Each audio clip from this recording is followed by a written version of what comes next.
mars nogay jeenay lewru suumaye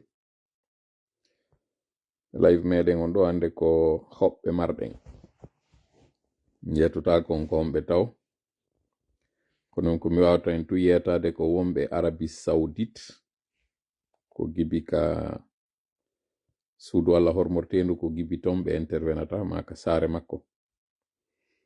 Donc hande ɗo en ala jonnude habaruji sina peut-être ka lannode live on ko saɗi mon ko tooli natuɗo wo yo waɗu ko hani kon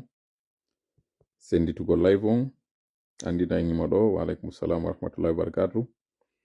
Si tawi kadi to angon ino nanade moƴƴa ɗum ɗon kadi faltollan ɗon moƴƴa non. Si tawi kadi wodi yiwɓe lewru ndu en profita e ɗo makka kan ɗo kañum wi'i ɓe yii ndu siminnino makka ko Arabie Saoudite na saare makka nde en heɓali yiwɗo yi'i ko inno ɓe yi'i taw mi yetno noon anki minni e ndara hen siko lewru AI intelligence artificielle en heɓayno ndu apparemment ɓe Saudi ɓen kamɓe ɓe nani komi wol ɗon ko ɓe waɗi ɗum ɓe heɓi wondu joni noon en anda so tawi ko lewru fareyare heɓi e so tawi ko lewru original fo e mum ɗo lewru yiyama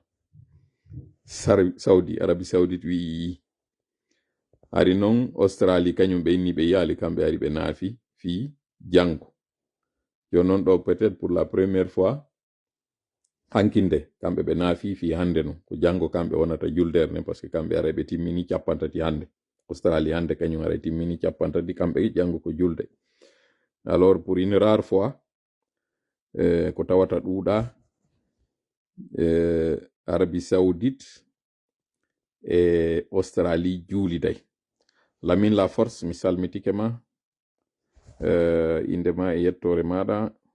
lando siɗon e jam haray Lamin Girassi yaari no kankan koyni kanko yi ko ɗum jakan keɓɓe ngaddi holli en ɗo joni noon haray Papa Jaabi e jakan keɓɓe wonɓe ɓe nder ɗo fo ande kañum Lamin Girassi kañum wi lewru ɗum kankan hay mo kankan mo yehi toon ari en séjour o yi lewru ɗum joni noon ɗen andi lewru ɗum seede goto ene wawi yonde kono jakan keɓɓe ko ma heɓe tato jakankejo goto tu wawata wiwde lewru yiyama jaɓe ko ma heɓe jakan keɓe tato tuma ɓe timmi tato si wawa sellude joni noon en heeɓi goto eɗen ɗaɓɓi ɗiɗo eɗen ɗaɓɓi jakankeɓe ɗiɗo wattotoɓe Lamin Girassi ɗo fiyo tabitu wondema jango ko julde si ɗum ɗon heɓaki seede goto tun jakankejo ƴettataki surtout si tawi ko jogiiɗo jikirewol depuis Dakar Sénégal aray andine en ɗo donc invité jo meɗen on si on woni on pari aray adde invitation on fiyo mi ƴettu on mi wolata inde moɗon fiyo jama on humpe ko hombo woni on min dara si mi wawa yiide ɗo en attendant. Ok, voilà, c'est plus facile. Bani on invitation fi on tawte parce que mi yi on ɗo ka commenté kaɗumaji ka inde ra invitation o yeeyi joni ko yon jaɓu tun invitation on fi on naatu voilà ɗo ande sattali ay seeɗa no joni nden habbi yo yeeso mon ngo yaltitu ngo yaltiti est ce que jama on ino reeni on iɗo nandelan ceerno assalamu aleykum wa rahmatullahi wa barakatuh lan jinti on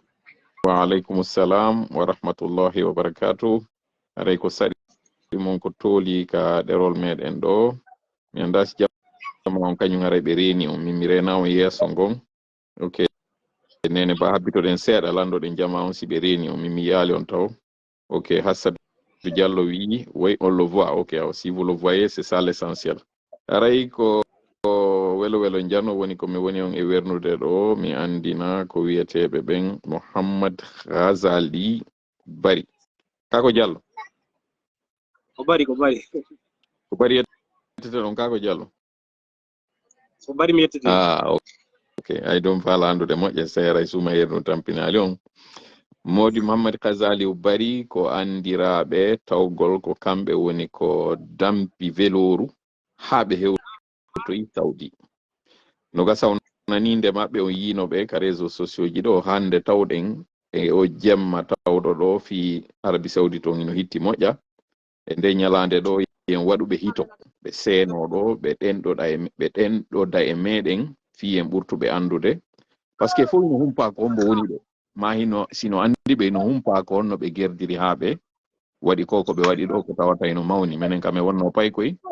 min nanayno mawɓe amen seppuno ɓe yehi hajju mi waɗani e ɗiɗi min ɗum no juuti joni noon hande ka wurɗen ɗo yi goɗɗo taw way so seppali o dampu welo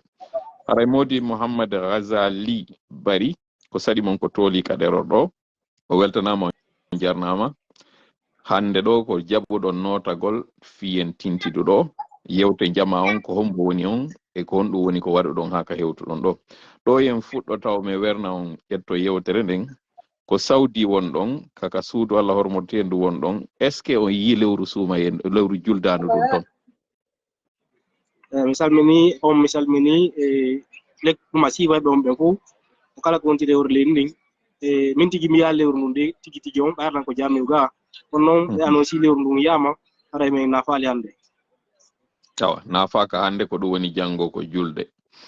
e no foti ha buyi no faalete no wongol ka wonɗon ɗo hannde tawgol ngol nde no inne janngo ko julde harawntiino ka suudu Allah hormortendu mayno ka leydi makko hormortendi kono ɗo yen aru so ande nde jogi ɗon nden ka wonɗon ɗon yimɓe ɓen haray no faala andade taw ko homɓe woni on onon modi Mouhammad Kajaliw Bari ko homɓe woni on alhamdulillahi rabbil alamin ko ceerno Mamadou Kajaliw Bari min nete jibinande Dalaba Kebali hoɗo amen gon ko Jafuna innete donc mi janngono l'école on hanko université mi waɗi licence mi lamari diplôme licence droit public UNC université nongo Conakry ko 2020 men ndiɗo alhamdulillah rabbil alamin machallah aray ko on holli hoore moɗon ɗo gandini jama on ɗo no labira hari kadi ɓe Dalaba waɗi no sifa ko waɗɗon ɗo ko mi andi Dalaba hino faala wadde folotiro e ndumuraɗo ɗo mais ɗo yon aroy ɗon taw mi faala andude hiɗon andi ɓe wiyeteɓe ɓen Chafayu Bari alhamdulillah lan andi mo premier voyage an jonnanno conseil ji buy Allah waɗi hikka ɗo kadi wano yidde makko Égypte o wallitila moƴƴe programme jan ɗin komi hewtuno ko saare Égypte ɗon Caire alhamdulillah machallah joni ɗen arde landal ɗimmal ngal tawata ko andugol justement ko honno ɗum ɗo ardiri e mon ko honno tawirɗo ñande goo jooɗike ham ɓendini hakkil inno ɗon min kadi mi ƴettay mi waɗa goɗɗum ko tawata hay si goɗɗo waɗi na buyi kono ɗum ɗo ardiri e mon ha inno ɗon on dampa veloro ha hoto on Saudi ko goɗɗo woni ko inspiri on koye makko eggu ɗon kako onon tun ñande goo mi weeti inni mi waɗay ɗum ɗo tigi tigi on ari min woɓɓe no waɗi sifa mum ƴurnoɓe Angleterre ɓe ari Saudi ga welu ɗum ko heɓi duuɓi seeɗa 2020 kadi 2022 2023 mais gore ɓe men organise no marche à pied Conakry Farana ko village Sékou Touré donc te ko gore ɓe men organise min mi jokki ɓe daga noon mi andali hari jammitiɓe kammitɓe nodditiɓe kammit tawata ko ɓe juulata ɓe horata noye maɓɓe min ari ha mamum tawi min wondi ɗon e wanɓe wadde documentaire ko min woni wadde kon ɓe waɗi interview ɗon goɗɗo maɓɓe ni ɗon ko hajju min woni yaade ɗum sunnila moƴƴa mi décidi ɗon inchallah ɓay min woɓɓe ƴetti veloiri ga ko mi ala feere ƴettugol avion ara donc mi décidi ɗon mi rewa reweteɗen fof mi hewta makka ga mi hajja inchallah arayi coupe d' Afrique feƴƴuno ɗon kadi Côte d'Ivoire min seppuno kadi Conakry Abidjan min yeehi min supporte Sili ako ɗon mi décidi et après final on mi soodi vélo Abidjan ɗon kutilan presque 400 000 francs CFA min ni joni ɗo mi fokkitde makka ga mi wi Abidjan ɗon mi ndaara si mi wawa hewtode lagine mi ndaara si ɓanndu anndu wawa tinde effort on mi wi Abidjan mi ari géré Corée en 6 jours presque 600 km mi tawi physiquement mi wawa tende ɗum ko hawri e sabbordu suumaye 2024 donc mi ƴetti ɗon ottoɗo ɓay tawi suumaye on dari ke mi hewti Conakry mi woni ɗon ha suumaye on maayi mi prépari fi ɗaɓɓo visa on kono laati visa on heɓaki mi heɓi ɗon contact imɗo wallayla mi yiida e François Kamano yo mi ara ha Kindia kono mi bougirno le 6 mai 2024 Conakry mi suti lawol Arabie Saoudite ga intention an ko yago la Kindia mi dara simi wawa famonirde François Kamano joueur de la Guinée walla la meba visa on kono laati mi ara Kindia don mi wawali famonirde mi décide min ba mi wi Conakry inchallah joni mi continue e bogal langal no gassa ko meba visa o yeso kono mi ardi Conakry Lagos en 20 jours Lagos Abuja 700 et quelques kilomètres on kadi mo di 7 jours pour hawri 27 jours plus de 3000 et quelques kilomètres donc laati mi hewti Abuja don ambassade la Guinée on population guinéen be don ben kadi walliti lang laati mi bali visa on bay tay hajjungu suni ke pandi mi wonti don balde bay julama mi yetti velo an on kadi mi yilti ha Conakry bay no wayno mabben ko hajjungu moni arde laataaki min joni mi yilto toujours mi ndara kadi mi yita laango mi pour ta préparade mi hewto Conakry ton au mois de juillet 2024 mi fawtaaki don kadi ko manni un mois après bay tay silino do a jour de Yamoussoukro au mois de août mi yetti velo kadi mi ari Yamoussoukro ɓurtugol yidugol e François Kamano ndara so wayla wallitade fi visa on mi hewti Yamoussoukro ɗon e nder mi ɓuri tan ƴinade ko 8 jours mi wanno ɗon o walli o accueillan très bien kanko e entraîneur o Charles Pakeli e joueur ɓe ditiɓɓen mi match on feƴƴi kam contre Tanzanie depuis la Guinée désen mi yiltiti e Conakry donc kadi wonti un mois au mois d'octobre le 5 octobre mi wi la Guinée mi ari Abidjan mi woni donc ha le 22 novembre mi continue la on aventure on kadi vélo on mi ari Ghana Togo Benin Nigeria wayno ɗon andi ko woni feƴƴude Nigeria donc on e hakkunde kadi Tchad e Soudan kadi ɗon andi ko woni feƴƴude ton kon sécurité on ala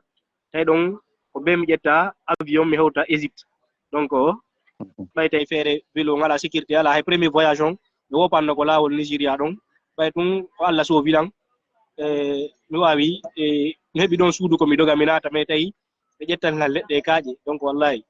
mi tawi ɓay mi wata risque de justement mi faala ye yiltitoɗo e piiji ɗiɗi siɗo nande la moƴƴa landal aranal ngal taw ɗo en ar e on ɓitta mo heɓuɗon ɗon koko yewɗon ɗo fof wiɗon yewde fi François Kamano ko joueur jo mo tawata hara yimɓe no andi kono ka gandal an mi anda François Kamano ko rolon ɗum o wawayno waɗude ha tawi ko kanko woni ko tugguɗon fiyo taw kanko wallata on fi visa on ko ndu waɗi si suɓiɗo mo kanko François Kamano en particulier on suɓaki goɗɗo go parce que ko Saudi ga woni fijude ballon mi ɗo tan jino wawi waylano wallugol mi ɓawano visa haysi ko invitation mi ɓira visa on par invitation parce que mi yawno ko ligue islamique e wonlan toon fi 70 millions woɓɓe wallalam heɓa visa tourisme tawi ɗum noon no ɗuuɗi ha feƴƴiɗi ay ɗon andi prix ha jon 70 millions franc guinéen wow ɓen nolan ko ligue islamique donc min ni joni mi daaro si on ɗo wawayla wallidade visa on tun on 70 millions na billet d'avion na frais de séjour fus ko ɗum ɗon ko fi joƴƴinanegol tun visa on ko visa umra on ɗum ɓenni ɓe wallala mi heɓa 70 millions wow fus ko fus yowitaki ɗon ok na min kadi suɓi François Kamano ko goɗɗo mi yewti o woni lan kanko mandire makko wallala men wona en contact ndara si o wallala mi heɓa visa on ko noon mi so mi yaari e makko kono ɓay premiére fois on marsali mi hartoyi kadi mi yiidi Yamoussoukro ɗon o kore lan argent de poche o soutenir a moƴƴa o jollan contact makko on woni si mi fokkiti wo to mi noddumo kono finalement quand même visa on ko mi sodunomo visa umra ko ɗum mi natiri ga ok en aru e joni ka situation mon ka natirɗon kono natirɗon Saudi o meɗo en aroy ɗon e fensitugol ɗum ɗo moƴƴa laawol ngol taw mi faala e yiltito e maggol par ce que ko wiwɗon ɗo kon kala nanɗo ɗum ɗo sikkay no weli fii on yehino aran ɗum ɓe seppitino ɗon on tuma mi yiwno ɗin photoji mon onon ɓen kemmitɓe ɗon Allah longini goɗɗo e maɓɓe ko wi kon kamɓe ɓe yaade hajju onon na ɗum daññande faanno ɗon kono Allah ka ñeñƴal makko waɗi tawi onon ɗum ɗo waɗi ko sabu ko muusi on ɗon kon anniɗon o waɗay o hajju par ce que garayno joni kon ɗum waɗi si tawi ƴettirɗon ɗum on jaabi ko ɗon kono laawol ngol hina welgol fii on heɓi sattendeji buy nden sattende nde wiwɗon ɗum a pew wonki muɗum en hawre e mum fensitanen ɗon seeɗa inde koɗoli ɗin e ko homɓe kadi wonnoɓe en faalanoɓe hawrude e moɗon waɗa on ko boni. Ko nder Nigeria presque à 150 km comme ça d'Abuja. Walla waɗi taw premier ko accident wo pilan ay téléphone an on sonu tay ko neniraɓe an no dilan mi dari ko seeɗa yewtugol appel oto al iwri sens interdit o wari voix ko mi wonno rewde ɗon o wari o tappi ɗon motoru o wari ɗon goto tay ko mi ɗiɗo ne motoru o yakadi koyngal ngal heeli no kelnayi donc min alhamdulillah ɗum ɗon saabu on appel ɗon Allah soviri lan ɗon ayi ko min wattano rewande jeune ɓe ɓen kadi wonnoɓe ɗon ɓe ngari sunni oto ngal ɓe baari laango ɓe pagayi ɗo moƴƴa goɗɗo ari wubbi sortugol téléphone an o mi résisti ɗimo makko ɓen suti an ɓardi e leɗɗe e kaaƴe donc finalement Allah wallila mi ayni suudu no udditi ɗon mi dogi mi naati ɗon Allah wallilan ɗon kadi ɓe barmilan seeɗa ɓayta la waɗi kaske on ɓe tappilan ko hoore kono ko égratignure seeɗa wanno Allah sowilan ɗon ko ɗum ko mi hewtuno Abuja bimmine ñande min no welo mi wata continuer de Nigeria ɗo ɓen waɗunoɓe ɗum ko hibuɓe ka ko hawsaɓe ko yorubaɓe ko homɓe waɗno ɗum non ɗon mi andali ko ethnie hombo quand même kono ko à 150 km d'Abuja. Ok. Joni noon ɗon Allah waɗi on wawi futade ɗon tanaji ɗiɗi ɗi tawata mo yi on ɗo hande gaɗa sikkay koko weli fi waɗɗon kono ina ko weli fi mi faala andude ɗen cayeɗe rewɗon ɗon goɗɗe ko zone CEDEAO kono fo e mum sontino arde frontiére ɓe landoto on tigui kaydi kono gerɗirɗon lumbuɗon ɗe ɗi leyɗe ɗo fo wanno kanko sa fayi o innuno o arno nokku goɗon woɓɓe nangimo faalamo ƴattude ko jogui ɓay o wowli ɓen tigui policier ɓen ɓe jonnimo kanko mbuuɗi ɓe wallitimo ballal Allah ngal noon onon kadi ɗo ko nandi kon e makko ko konko tawata on hewti nokku ko tawata tan ha waɗayno kono Allah walli on kono wawɗon natirde ɗe leyɗe ɗo par ce que yara ɗe landi kaydi iɗon jogui taw passeport iɗon jogui on passeport konno wonno ɗon hollude o yewti kadi fi téléphone mo jogino ɗon ɗo ko honno wonno ɗon chargé de o ko honno wonno ɗon waalorde ko honno wonno ɗon ñamirde ko honɗum woni tigi tigi mbuuɗi ɗi jogino ɗon ɗin ka fokkitagol fiɓon annuye on waɗay ɗum ɗo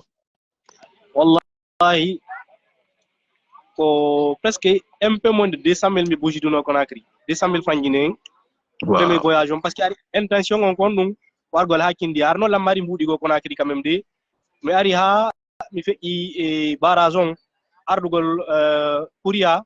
mi foti ɗon e mawɓe motoru ɓe darnilan ɓe hokkilan 20 000 mi ari ha kindiya walla no lanam yiide François Kamano hokkilan ɗon 300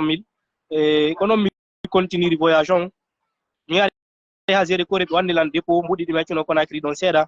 mi continue voyage on sac ɗuma ko mi hewti ko hôtel mon no ƴettude ɓayta lam préparé fi mum mi ƴetta hôtel wiyata bimbi 5 heures mi buusa mi dogina vélo on ha wano 19 heures programme mais no kelli go mi hewta toon 19 heures tawa hôtel ala komi wonɗo mi ndara ko mappo ɓeyna lan hôtel no ɗon presque à 10 km ma 15 km mi continue goɗɗum mi yaha ha 20 heures goɗɗum ha 21 heures kono mi yaari lumbugol frontiére ji ɗin kadi zone CEDEAO mi heɓal difficulté ɓay halan andi taw lawol ngol ha Abidjan ɗon tawi mi hula komi feƴƴuno Abidjan ɗon côté Ghana ɗon kadi ɓe son jallan yaltugol Ghana yaha Togo mi buusinde ñande Accra dans les environs de 15 heures ɓayta ndiyan ɗan saaji moƴƴa mi wawi buusude law mais finalement min yasi ko wano 30 ma 40 km mi waɗi facilité naylan mi annonce o yi mi hewtay ko frontiére bimbi ñande mi Accra e 16 heures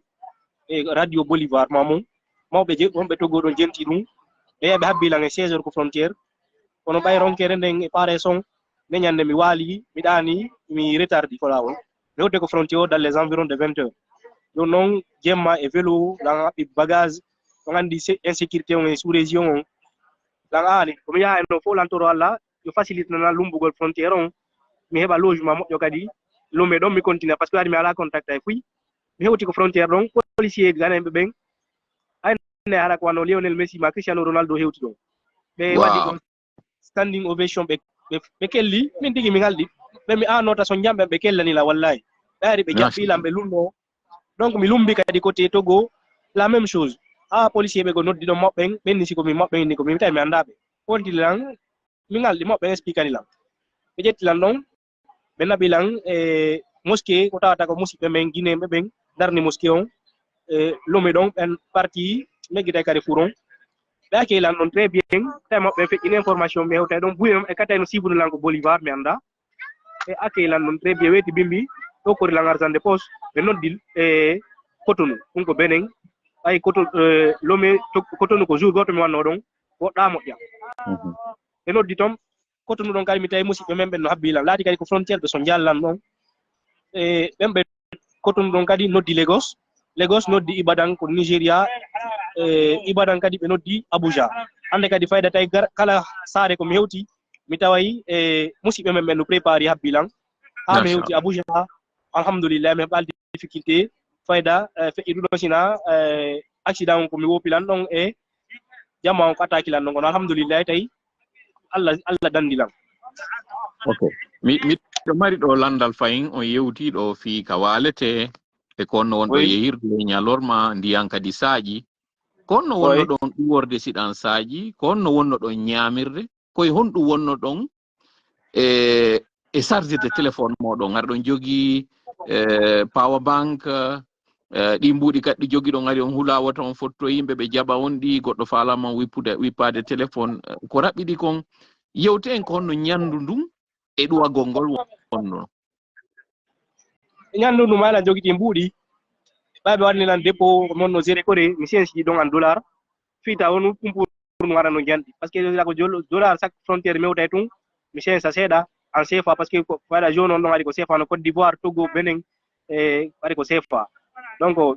mi heɓuno probléme mbuɗi kadi Nigéria ɗon mi sensi mbuɗi maɓɓe ɗin mi geti ko naira kono tawi valeur on ɗuɗa moƴƴa tawi ɓe jonilan pumpuru mbuɗi vélo on paani mi watti vélo on wano ñande ɓe attaquenolan ɗon tawi mi lanniri mbuɗi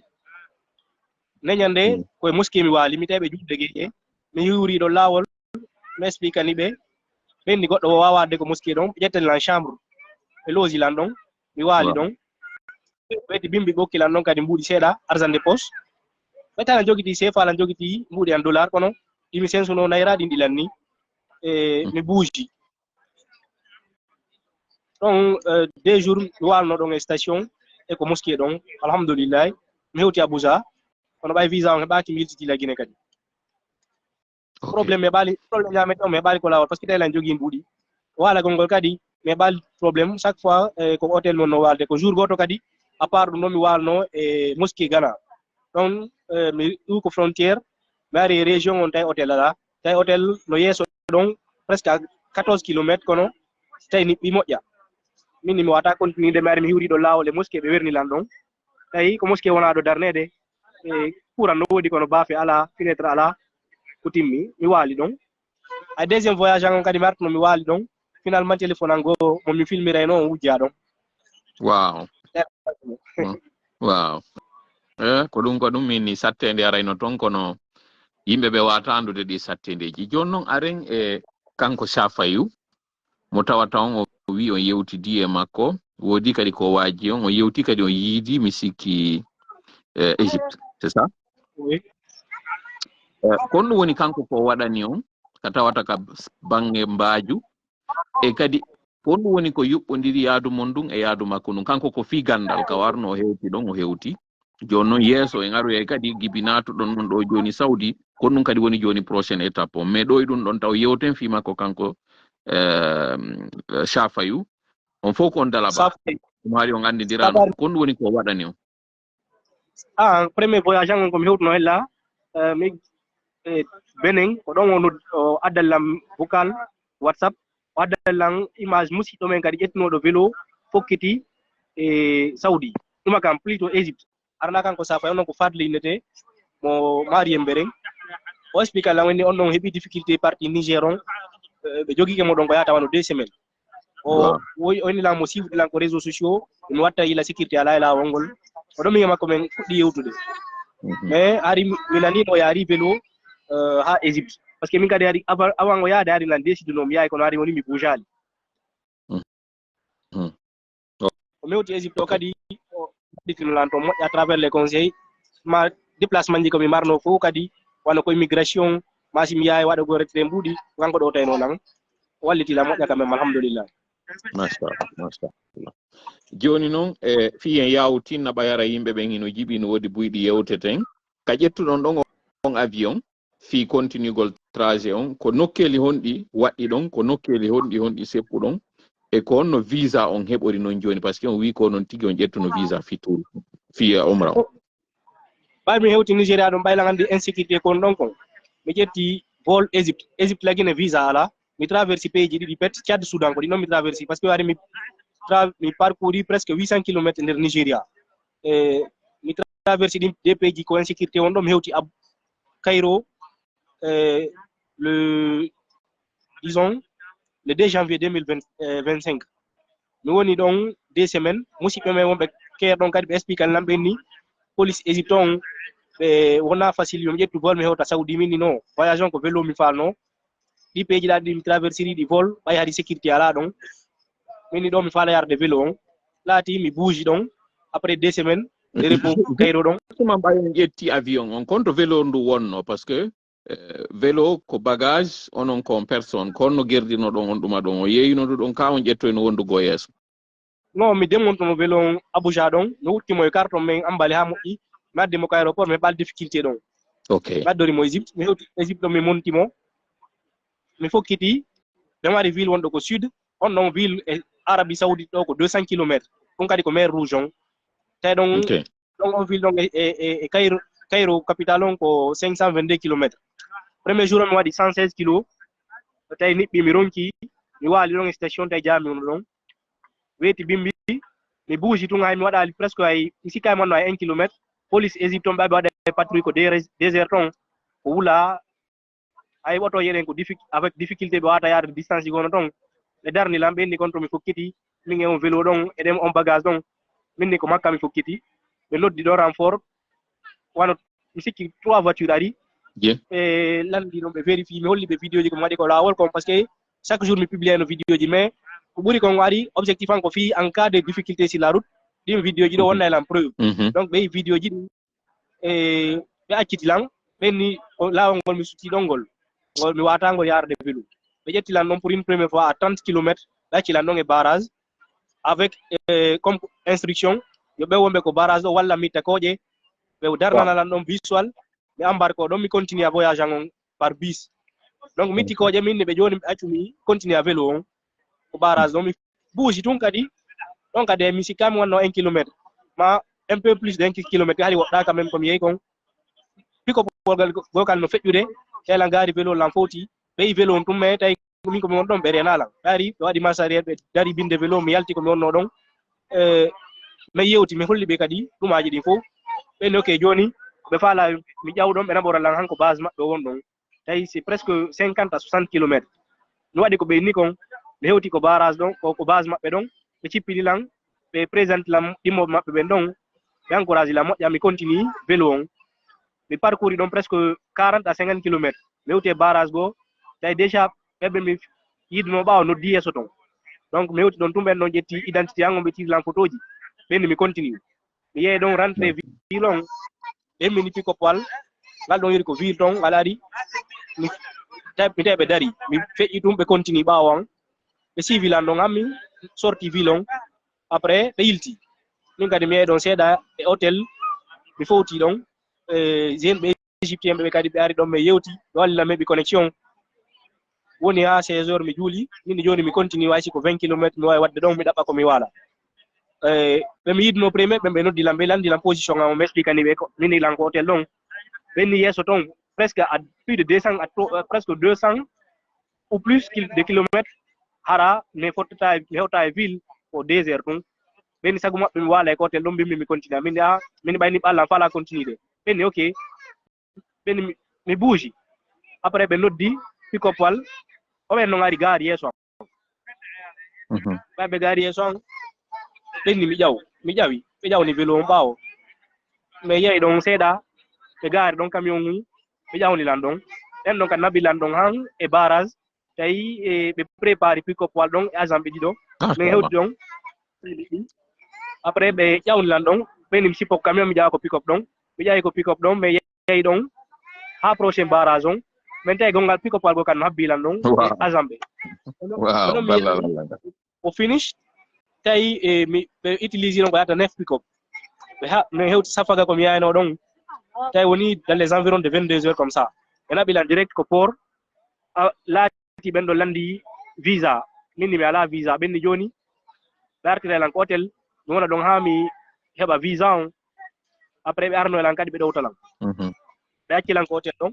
mi jetti mbuudi dandi mi yobi ko yimɓe ñande ɓe ari ɓe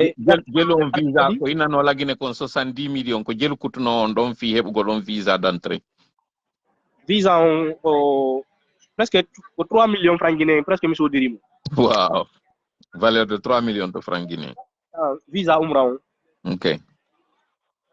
donc mi heɓi visa on ɗon kadi tawi ɓe acci instruction ko hôtel sin fokkiti yaltugol yo jooma hôtel o nodduɓe donc fokkiti yaltugol o innami mi habbo nodda police on o noddi police on ɓe ari ɓe ambarkilan ko biko maɓɓe ɓe ɗowtilan ko port min hewti e vérifie visa on ɗon kadi ko port ɓenni on visa ɗon permettra lan nawtugol Saudi ga par bateau ko par vol ok ɓenni joni soit mi ƴetta vol e on ville hikkuɗo ko mi wonno ɗon ɓenna ɗon hurgada e sina ɗum mi ara Caire mi ƴetta ɗon vol mi ara Égypte Saudi ga plutôt mi calcule noon mi tawi si tawi vol on ko Cairo mi ƴettimo ko capital wona e moins cher idi ko ville wonno ɗo bindama noon par ce que on noon vol on iway komi won ɗon yaha Cairo oga Cairo noon ara Jeddah donc finalement mi ƴetti minni joni mi ƴetta e bus mi yaha ha Cairo donc kadi police on une première fois ɓenni ko 22 heures ɓe arna e lan ɗon ɓe ɗowtalan ko gare miɗa ƴetta bus ɓe ari e 22 heures mi yeehi ɗon tawi bus on bougi ɓen ɓe artirlan ko hôtel ɓen 4 heures ɓe arna e lan ɓe naɓalan wallahi tawi lan ɗani ko ɗon ɓe ari ɓe konkanilan min mi ɓe ɗowtilan mi ƴetti bus ɗon e 4 heures mi hewtoyi e Cairo dans les environs de 11 heures mi yeehi ɗon direct ko aéroport mi soodi ɗon billet d'avion on ɗum hawri le 2 février 2025 mi soodi billet d'avion ɗon mi ɓuuji ɗon dans les environs de 23 heures mi hewti Jeddah ga ari 0 heure on feƴƴi donc mi hewti Jeddah ɗum koye nder Arabie Saoudite tawi ɗon kadi ko aventure go woni fuɗɗade par ce que mi hewti e leydi komi anda ko ɗon len faano arde mi miijiti ɗon solution ha finalement goɗɗo ini ɗon so feejo taxi ni mo wadda e lam makka ɗo mo walla lam heɓa hôtel moins cher mi yoɓimo ɗon presque 100 riyal waddi lan walli lam heɓi hôtel mi waali ɗo mi foti seeɗa mi hewti ɗon e 5 heures mi foti ɗon ha e 9 heures beninoajo tawi lan ko hôtel ɗon nandirton noon kadi bawgal Allah ngal iwɗo Danemark e yewti ɗon seeɗa woni o waɗi programme yawgol Médine kono sabu an o ɗowta lan o walla lam ɓay wandi an ɗuma fi umra on mi ɗuma naaki ko une première fois o wonala lan guide o naɓi lan Médine mi waɗi préparation fi umra on wonnoɗo Danemark wonti mo futuro wonti werno mo alansara mo beninoajo on walla walli lan ɗon mi waɗi umra on tawi inquiétude ɗon no woodi min ɓay mi arti ɗo visa mo 3 mois mi wawi wadde ha jo wosi état guinéen wallitike lan donc mi yiiɗi ɗiyanɓe men wonɓe makka ɗo ɓe fuɗɗiran jonnude solution ji min ko solution légal o mi faala gollirde fi programme ha jon donc min joni mi ndaari simi wawa yaade ko consulat Jeddah par ce que Jeddah e makka ɗo ko presque 90 kilométres mi yahi mi monti vélo mi nangi laawol ngol kadi iwgol makka yaha Jeddah donc mi yehi seeɗa police on inlan vélo dogata kotour ga mi ndaari ko mappe meɓe tawn to sokun mi wawi hewtoyde kikkiɗe nde ñande Jeddah donc bimbi nde ñande musidɓe men ɓen taw Jeddah ɗon kadi tawi mi heeɓi contact maɓɓe ɓen ɗon kadi accueillan ɗon très bien ɓeyti bimɓe ɓe ɗowtilan ko consulat e ɗon kadi ɓe accompagne ɓe accueillan toon très bien ɗon direct ɓe noddi El Hadji Ibrahima Ba o ligue islamique ɓe wolni ɓe fiyan ɓenni ɓe ndaruno ɓe wallira lan ɓe ƴetta lan comme guide ko haji donc tawi ɓernde on parti ɗon mi windi demande an on mi acci ɗon photo ji e ɗuma minni joni ɓayi ɗon ko consulat ambassade ɗon no Riyad minni yomi yaw kadi ko ambassade mi présente ko ɓen woni autorité supérieure o donc mi ƴetti ɗon mi reposi ɗon waɗa 3 jours mi ƴetti vélo on kadi mi suuti Riyad donc à peu près de un peu plus de 1000 kilomètres de Jeddah donc mi yaari vélo on ɗon kadi mi ɓatti mais finalement vélo on paani tawi mi ala no mi wattiramo mi fotti ɗon kadi e malien jo wonnoɗo yaade Jeddah wonni joni mi habbomo komin fotti ɗon o yaha Jeddah o arta o rewanalan ɗon wona ɓalan ha Riyad sofejo camion malien jo donc o tawi lan ɗon tawi lan mari contact saoudien jo momi duwano yidde e laawol Riyad à 150 kilomètres de Riyad o naɓi lan ha ɗum minni ɓawi ɗon mi yewtino fodimo mi rewa e ɗon mi yiida min joni accan ɗo o acci lan ɗon yehi mi yiide on arabujo ɗon kadi o kilan non desarial ay tay mi lan neri mbudi ay goɗɗo noddimo mi sikki o tippike ka live ɗo hara yandintinen ko Muhammad Kazali Bari dampuɗo veloru gibi lagine ha Arabi Saudite woni ko wernuɗen ɗo kaderol meɗen tola tengela mo yewtuden ko no waɗiri ha o hewtoy ton e nani no holli en ɗo fillaye makko on ɗo tampereji ɗi o hawri e mum ha joni noon hari mo yewtude en ɓayo naati noon joni Arabi Saudite ka wiyante ɗon enen makka ko saare kono ko no wiyerten fiyo faamo tampereji ɗi o hawri e mum ɗo yo ɓeeɗo noddude mo joni ara eɗen ndarude ko no ƴettitirtemo kadi ka laawol ɗimmol ɗo si tawi o gayni appel makko on ɗo o arta 19 aray kanko woni ko habbiɗen ɗo mi anditina hannde ko ACW hawritu ɗum nogay e jeenayi lewru suumaye nogay jeenayi lewru mars kadi lewru suumaye ndun si tawi o wawi ndu yiide ara andine en ka commentaire ji sengo lagine on sengo Sénégal sengo Mali natandan ka habbiɗen mo ɗo kanko ceerno Muhammad Kajali Bari jibinande Dalaba ok je suis là mon grand ok o artiti kono o artiti mais salla caméra mi wawalima yiwde accumi dara si mi wawa yajoutude ma parce que ɗo joni mi ƴettali wawali mi ñoƴƴi kawre commentaire ma kono jaɓali ƴettude ka jaliw jaɓali ƴettude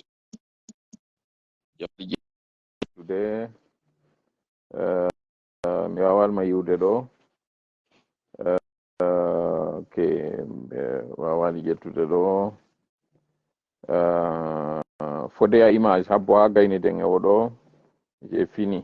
kono ma caméra redemari téléphone ma on redemaru mo miɗo yiide commentaire maɗa on kono redemaru téléphone ma on par ce que ala caméra on ala yaltude kam watama ajoutude ɗon ka caméra ala yaltude redemaru téléphone ma on non seulement mi yi alema ka ajoutugol mi yi commentaire maɗa on miɗo rinmo ka wiide aɗon j'ai fini mi waɗa emi clique hoore mum Égypte nous on fait lundi Sidi Ba inni nous Égypte on fait lundi mi dara si mi wawa mo yitude Mamadou Kajaliw redemaru téléphone ma on sa nani la redemaru téléphone ma on artita ka live yalta natita ka live parce que ɗo mi wawali mi yi makka commentaire kono mi yi ali makka ɓeyditugol yimɓe ɓe no warnoɗe nane noon donc ça veut dire que appel mo heɓuɗa on bonniti position d'écoute mo joginoɗa on ara ɗe weltani jama on fop andintinen golɗerol meɗen ɗo ko fi humpitugol jama on mi profita ɗo en attendant merci beaucoup Fodeya Image merci beaucoup moi aussi je t'aime beaucoup non même si on peut dire ça souvent mais je t'aime beaucoup je t'apprécie aussi par-delà tout mi andintina aray en France la Ligue islamique a confirmé la fête demain dimanche inchallah donc conseil de culte français on confirmé o France ko janngo woni kamɓe juldere nden lagine noon Côte d'Ivoire c'est demain ok wuri Togo Bari in Nice Côte d'Ivoire c'est demain Sénégal cette fois-ci Mago Diallo Sénégal kadi ko janngo Sénégal no andira tawgol kamɓe juulama hande kamɓe ko janngo ɓe juulata ok Guinée Sénégal Côte d'Ivoire Malabo c'est demain Sadina Ba inni ko janngo ɗiɗi ɓe ɗumanni ɗo fof Guinée Sénégal Côte d'Ivoire Malabo ɗum ina Guinée équatorial mi sikki woni Malabo sinan mi fayo en Belgique c'est demain dimanche Hadji Aissatou Diallo wontirɓe mi sikki Belgique kamɓe ɓe inni c'est demain Lisbonne c'est demain Lisbonne ɗum ɗon ko Portugal ɓe inni kamɓe kadi ko voilà donc pays ji boyi ɗumanni joni noon mi landike o ndu lewru wiyanono ɗon hanki ndun ɗon ko honno waɗeten fimayru Espagne valide demain ok Espagne kañum kadi inni ko janngo ici Angola demain ibe leluma inni Angola kañum kadi ko janngo Allemagne c'est demain janngo on ɗuuɗi dey fayda Europe on ɗo joni ko heddi ko ok Fodeya Image inni Maroc c'est lundi en Guinée c'est demain inchallah Ousmani Sow Italie c'est demain Allemagne et Hollande À Dalaba, nous, on n'a pas vu la lune ici. Alpha Omar Bari. Alpha Omar Bari in Liberia is tomorrow. Liberia kadi woko jango. Do jango on ɗuuɗi de. Suède, c'est demain. Suède kañum kadi ni ko jango. Même Guinée, c'est demain dimanche. Oui, Guinée ini c'est demain dimanche. Mais avec preuve, Grèce, c'est demain. Gabon, c'est demain. Donc, il y a tout un douleur où il y a un do Hollande, c'est demain. Be Hollande, ben kadi ni ko jango de. Kankanse. Ana fi wini kankanse hier. New York, c'est demain. On appelle Anafila. Awa Dalaba o kambe benafi nani fi jango. Netherlands, c'est demain. Donc, Hollande, ni ko jango. Pays-Bas, Belgique, it's tomorrow by God power. Okay, Abdoulaye Bari. Belgique ko jango. Maraidon, Italie demain. Suisse, c'est demain. Ok, Adja Ousmane kanyum kadi inni Suisse armi do jibi be Suisse ben ko wonno so wawa dejude don. Ko wonno haray bureau en yibe jam don do non be waday do. Ok, o arti. Je vais essayer de l'ajouter o arti. Adja Ousmane do bureau en be waday do idi boldudo non kambe be wolti to tabal dendeng be wolti lalade den ka dambugal. Kaɗo ko isa woni arde ɗon waɗa laalaɗe ɗen e tabalde nden ara yetelan ɗon ko homboye maɓɓe woni arde waɗa ɗum ɗon bon ara ceerno Kaysaliou nane mi yi on heeɓi appel est ce que ɗon nandelan taw allo oui est ce que ɗon nandelan lan heeɗi o allo ɗo nande ala nande onon goyi ɗo nande miɗo nande moƴƴa noon joni habbe mi lando kadi jama on pendant que no heddori en ɗo 15 minutes ɗi marɗen si ɗuuɗi ha jama on kadi habbe mi landoɓe ɗo si ɓe nanude par ce que so yaltiti on artiti hito ngon no wawa yawde la Roumanie c'est demain haray wonɓe ndarude live on ɗon yetelan ko est ce que ɗon nande hito amen min ɗiɗo no min miɗo nande mo London c'est demain Sénégal la majorité c'est lundi Bouy Nafi ok Sénégal c'est à prendre avec pincette Maroc après demain ok Gabon c'est demain Bouba so yetelan est ce que ɗon nanude hito invité jon Algérie c'est demain est ce que ɗon nande hito gon Alpha Ousmane Bari oui ɓe inni ɓe nande awa joni ɓay ɓe nande est ce que ɗo renimo kadi est ce que ɗo renimo oui le son est bon Adja Ousmane inni le son est bon est ce que kadi ɗo renimo Canada c'est lundi Canada on ɗon en confirmali taw oui on vous entend Mozambique on entend est ce que ɗon yiwde kañum kadi oui Bari Seydi Bari inni le son est bon est ce que ɗo renimo kadi est ce que ɗo renimo ok ɓe inni kadi oui ɓe reni oui gonɗo tola awa ari ɗen ka fewndo ka andin ɗon ɗon o yiidi arabujo on o jonni on ɗon mbuuɗi yiiduɗon kadi on maali en joɗon tawɗo on ino hani on hari rewitande ɗon kono noon hikko yeeso ɗon ɓay on hewti noon joni on heeɓi joni solution par ce que ko ɗon arayno ɗen joni statut moɗon on lagine honno woniri donc komi hewɗo noon sawdienje noon kilan desari a ɓayta e mbuuɗi andi lanni kono piiji ɗin fof ni ɗum wonno ko laawol woɓɓe gaara to mum par exemple alan ɗon joggu ndiyan woɓɓe okkoralan biscuit ñameteo tamaro ha mi hewti ko on ɗon o kilan ɗum ko un peu plus de 50 $. Mi yalti ko vélo addilan ha mi traversé autoroute on ɗum finere nde sorti donc tawi solution fuɗɗi mi firti bagage on fuɗɗi watto police égypte saoudien ɓe ɓen tawi lan ɗon ɓe landi ko ɗum expliquani ɓe nolli ɓe parcours an on fof ɓe gaari ɗon direct camion ɓenni on ɗo naɓan ha Riyad on ɗo naɓilan ha Riyad ko laawol ɗon kadi tawi mi hendinoke contact étudiant jo on ɗo janngude Riyad mi noddimo tawi kanko mo arde makka ga waɗugol umra donc o jonnilan numéro Elage Basir ɗum ko ɓe hoore ɓe fulɓe ɓe mum ɓe ko université maɓɓe ɗon ɓe tinnilan ɗon yomi ƴettu taxi ha mi hewta ko université maɓɓe ɗon donc ɓe accueillan ɗon très bien ay ko programme mo 2 jours mi naɓunolan ton mi woni toon 3 semaines mi yande arrivé an on mi yehi ko ambassade étudiant ɓe ɓen ɗo wuttilan ɗon kadi ko ambassade toon tawi ɓe fof ɓe anndi programme an on ɓe accueillan kadi très bien ɓen ɗon kadi proposé lan ɓe ndaaray si walla ela mi heɓa visa mo ennan e tasrin fiwalgol hajjo on donc min alhamdulillah min jolna ɗaɓɓude kadi e no mi wawira waɗirde interview e média saoudien ɓe ɓe nga ko ɗum retardi lan toon mais finalement komi yehi toon fof mi yehi ko MBC mi yehi ko média maɓɓe public on onon fof marsali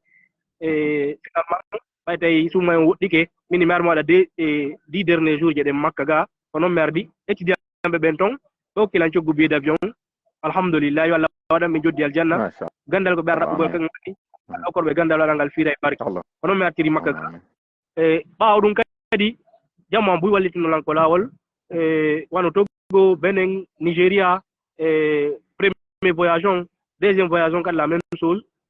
ko mi artuno ɗo ha Nigéria imaginez ko $100 mi hewtiri Abuja tawi mbuɗandillan ni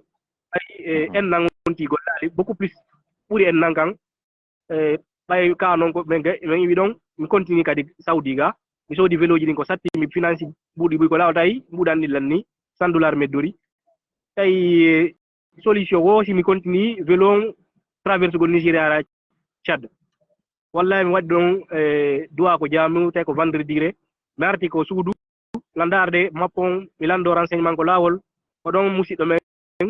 windanilan ko méchangeur o landi ko wonno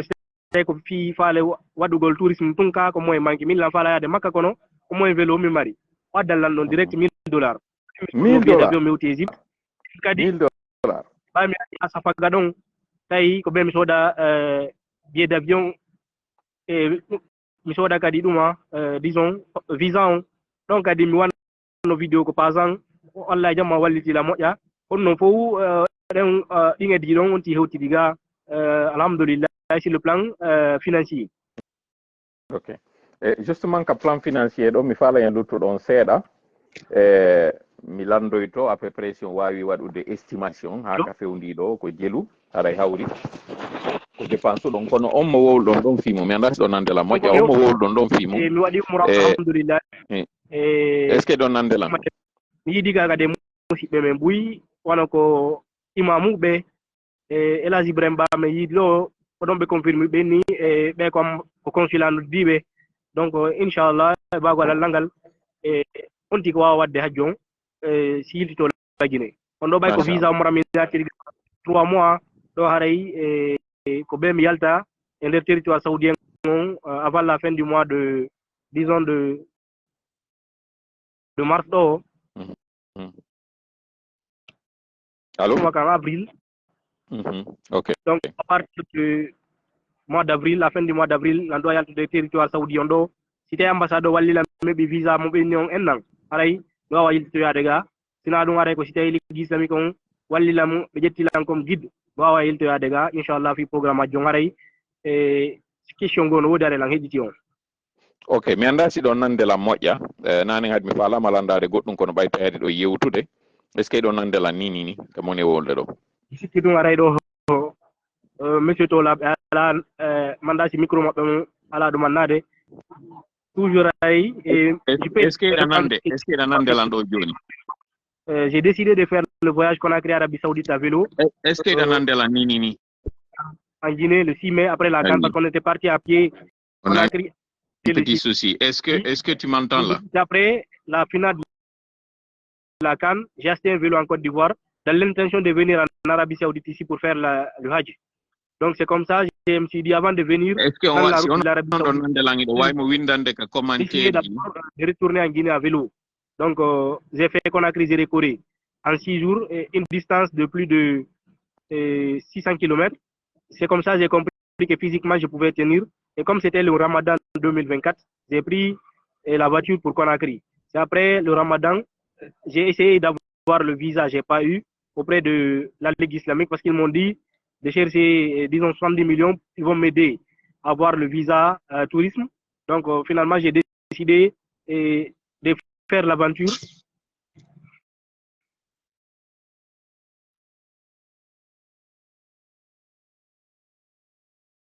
Ok, mi windanimo fi o faamu ke mimiɗo nande mo kono kanko alala nande généralement ko waɗata ɗum goɗɗo noddimo haray siɗa nande waɗu téléphone ma on ne pas déranger waɗu mo en mode ne pas déranger par ce que ko goɗɗo naati nanen ka appel meɗen ko ɗum waɗi si hande kadi alala nande il demande si tu l'entends lui n'entendait pas joni no redemaro téléphone ma on waɗamo mode ne pas déranger si yiltitoɗa ka nder live parce que sa waɗi mo mode avion connexion ma o yaay mais sa waɗi mo ne pas déranger ɗon goɗɗo noddatama déranger appel meɗen on donc waɗitumo ne pas déranger redémarra téléphone on arta fi en waw continude parce que mɗo maɗi ɗo lande ɗiɗi ɗen falama landade par rapport e ka côté finance on c'est à peu près ko jelu finance da sida andi si on kanyum kadi wallitinoɗo ma ɗon addunoɗo $1000 on hay sen andata inde makko mais à peu près ko leydi on ndi o woni e mum hara jamanu umpa ɗum ɗo sattende nde lannal taw parce que annuye maɗa on ko waɗugol hajjungum fewɗo ko umra on tu wawɗa wadde ko buyno kono umra on ko sunna wonɗa e wadde ɗon sunna labaɗo hajjungum woni farilla on wonande o marɗo feere ka mbuuɗi e ka ɓandu joni noon an ka ɓandu ɓurirɗa gollitirde ka mbuuɗi timma ɗuuɗa kono haray meɗen humpa andugol noon joni sino woodi faalaɓe wallitade no yimɓeɓe wallitori ɗo ni autorité religieuse on tawɓe ɓe garay weltanike ɓe yer ko ɓe waɗanma ɗo kon foddugol ma fi on visa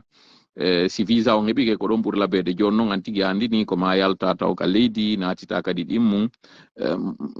goto gaynata ko ma walle no woodi ni ka wonɗen yewde ɗo no gasa tawɗo ene wawma wallude ɗum ɗo fof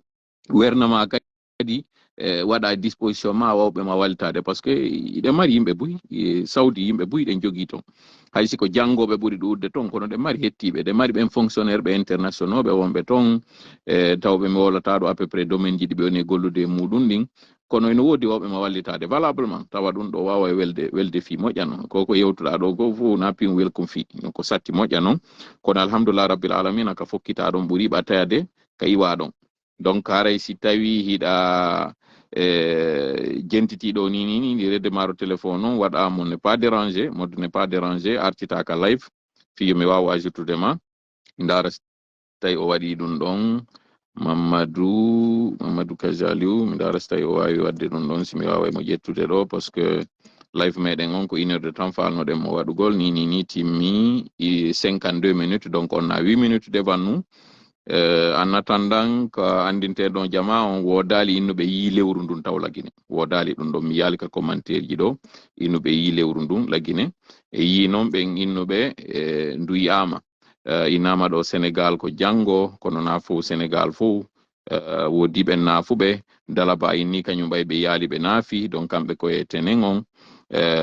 yimɓe ɓen inni en ɗo Gabon ko janggo yimɓe inni en ɗo fayda pays ji ɓurɗi e ɗurde ɗin sengo Europe ko janggo Espagne, France, Angleterre, Belgique, Hollande, Italie, Portugal, ɓeɗo fof ko inni ko janggo en heɓiɗo ay Suède wonɓe Suède ɓe inni en kamɓe ko janggo Suisse kañum kadi ko janggo lay Afrique on kañum kadi Libéria mi sikki mi yiɗo ɓe inni ko janggo Côte d'Ivoire inni ko janggo Sierra Leone en yaali taw réaction maɓɓe Guinée Bissau en yiya réaction maɓɓe Maroc fodde ya image ni Maroc koye tenen kamɓe koye tenen on ɓe woni e ɗuma juulude Algérie wo ko janggo e alati on Australie c'est lendi Australie ɗo e ngal ɓe juulay ɓe sakkito en ɗo mi wawani famude ka Australie on e ngal ɗo few par ce que woyi Australie ko kamɓe addoto juulude Conakry c'est demain la fête ok Ibrahima Diallo inni Conakry c'est demain la fête ok Mamadou Kadialiou arti aray miɗo wattitude mo ka live meɗen ɗo fi en huɓinti jonde nden ɗo aray no natiri ɗo woni joni ɗo iɗen fuɗɗade yewtere nde lannitoɗen nde awa aray Ceerno Kadialiou est ce que on waɗi téléphone moɗon en mode n'est pas dérangé si continue mi waɗi ɗum ɗon ok awa bon min nane miɗo nande ko wonɗo yewde kon kono wonno ari alanolal nande ɗo en aru ka français hari mi landike o minni e à peu près mo inni ɗo joni par exemple no faala wadde koko waɗɗon ɗon eɗen andi ko ballal Allah janalgoy wawɗon fuutade waɗon ɗum ɗo fof yimɓe ɓen wotta ɓe nanu o waɗi ɗum ɗo ɓe sikka ko weli fi koko satti ha so innama ɗo joni yon waɗu limore ko jelu ka ɓati kon ko dépense ɗon ha hewti ɗo ni à peu près en dollar ko jelu wawa ton chiffrude ko ranga men jelu wawa ton jonnude ko jelu kuti on ha ka hewtuɗon ɗo ni jari on mbuɗi komin financi kon fuɗɗi sodugol véloji ɗin premier voyage on han ɗo nini billet d'avion visa ça m'a coûté un peu plus de $6500 $6500 ce qui n'est pas mal donc so wi premier voyage ko gibi ka arande ha ka arno ɗon e Nigéria yiltito ɗon n'est ce pas ka gibi ka yawgol ngol no match sili on no ɗum noon tawaka o fi ɗuma programme saudi o nga ila le 6 mai ha ko mi hewti ga le 3 février en terme de temps kañum kadi ko jelu ko lebbi jelu ɗum ɗo fof ƴetti on ha ka wonɗen ɗo ɗo ɓaymi bujuno Côte d'Ivoire fi hotugol lagine toon sabordu suma e ɗo ɗe wawi estimude tum presque 1 an mi waɗi ko lawol aller retour préparation o ha mi hewti ga Ok, joni non ka 6500 nane ngo yewti on inni goddo go tun addani on do $1000 hay so jonnata inde makko à peu près ide wawi andude ko leydi hombo on tigi woni ko sin mo woni kono on no tam identifie mo donc yalla wada mo joddi aljanna wano François kamanu kadi wallitino lan joueur be sidi go kan do kan no $100 $50 donc seeda quoi on no fo hawtinde ko jama walliti lan kon e ko mi marno kon ami kala lan préparer mo ya on hawri ko mi financi kon $6500 ok ene hidon jombi si don jombi ko onno kanyum kadi be ngore nde accirdo baawo nden konno be wurir parce que wi onon tigi duubi duubol do joni on gollali fayda ko doni duubi didi à peu près non mi jombali taw à la fiance no jiwo parce que je préfère évoquer ça ici aujourd'hui pour une première fois la fiance no jiwo ko e uno ko ngoy bayno 18 ans au mois de janvier 2025 donc me prépare no mariage mais finalement pour eux comme jetno vélo la fokki saudi na mun chéri jo be jettimo do ki goddo go alhamdulillah wala wadu barke dewgal makko donc dama zuriya wala wa Allahu akbar donc si mi faami moƴƴa mi yiltito e yewtere nden har ɗon tani goɗɗo yewtanoma ha wasi fottama e mum ɓe jonni konngol ka duuɓi 17 makko ha non ɗo residirde ɗum hawrayno nde hitande ɗo kono ɓay tun on nangi lawol ngol fi yaadu o hajju ɗo ɓe tanƴini aray on artata tinna ka ɓe woyu ka hakkille maɓɓe wonde mana jokkuɗo sobe ni ko puyɗo ni ɗon mi famali koni ko feƴƴi kon hakkille maɓɓe kono ɓe andi peji ɗi mbamina ni haalaji buyi surtout ko famille to woɓɓe namti anda ko faala ala objectif donc du coup aray ko ɗum kamɓe kay ɓe nani ɓe ƴetti jew maɓɓe ɓe hokkitiri mo mais toujours aray ko Allah wonno muya min jomminiray quand même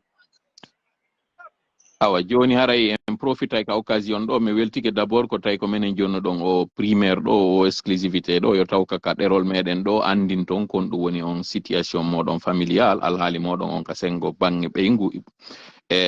si tawi ni on heeɓi wawoɓe on okkude ɓiɗɗo muɗum hiɗon no intéressé on aray ɗo si tawi ko non woniri est ce que on profita ka occasion ɗo ni e o ko nde feere nde heɓuɗen ɗo ni fewtugol jama on aray landoɓe aray fi sonnajo